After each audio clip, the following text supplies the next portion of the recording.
ನನ್ನೆಲ್ಲ ಆತ್ಮೀಯ ವೀಕ್ಷಕರೇ, ಬಹಳಷ್ಟು ಜನ ಅನ್ಕೊಂಡಿದ್ರು income tax return filing date extend ಆಗುತ್ತೆ ಅಂತಿಕೊಂಡು. ಬಟ್ ಯಾವುದೇ ಕಾರಣಕ್ಕೂ income tax return filing date extend ಆಗಿಲ್ಲ. 31/7/2022 ಇದು ಇನ್ಕಮ್ ಟ್ಯಾಕ್ಸ್ ರಿಟರ್ನ್ ಮಾಡ್ಲಿಕ್ಕೆ ಕೊನೆ ದಿನ ಆಗಿರ್ತಕ್ಕಂಥದ್ದು.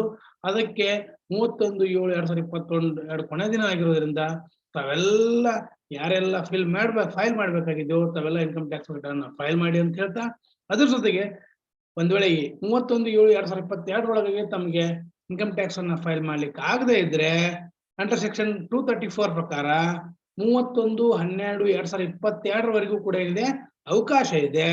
ಆದ್ರೆ ಅಪ್ ಟು 5 ಲಕ್ಷದವರೆಗೆ ನಿಮ್ಮ ಆದಾಯ ಇದ್ರೆ 1,000 ರೂಪಾಯಿ ದಂಡ ಬೀಳುತ್ತೆ. ಮೋರ್ ದೆನ್ 5 lakhs 5 ಲಕ್ಷಕ್ಕಿಂತ ಹೆಚ್ಚಿಗಿದ್ರೆ ನಿಮ್ಗೆ 5,000 ರೂಪಾಯಿ ದಂಡವನ್ನ ನೀವು ಕಟ್ಟಬೇಕಾಗತ್ತೆ, ಲೇಟ್ ಫೀ ಅನ್ನ ಕಟ್ಟಬೇಕಾಗತ್ತೆ. ಆದ್ರೆ ಯಾರ ಆದಾಯ 2.5 ಲಕ್ಷಕ್ಕಿಂತ ಕಡಿಮೆ ಇದೆ ಅವರಿಗೆ ಯಾವುದೇ ರೀತಿಯಾಗಿರ್ತಕ್ಕಂತಹ ಒಂದು ದಂಡ ಇರುವುದಿಲ್ಲ. ಸೀನಿಯರ್ ಸಿಟಿಜನ್ಗೆ 3 ಲಕ್ಷಕ್ಕೂ ಕೂಡ ಅವಕಾಶ ಇರ್ತಕ್ಕಂಥದ್ದು. ಈ ಒಂದು ಮಾಹಿತಿಯನ್ನ ತಮಗೋಸ್ಕರ ಕೊಡ್ತಾ ಇದ್ದೀನಿ.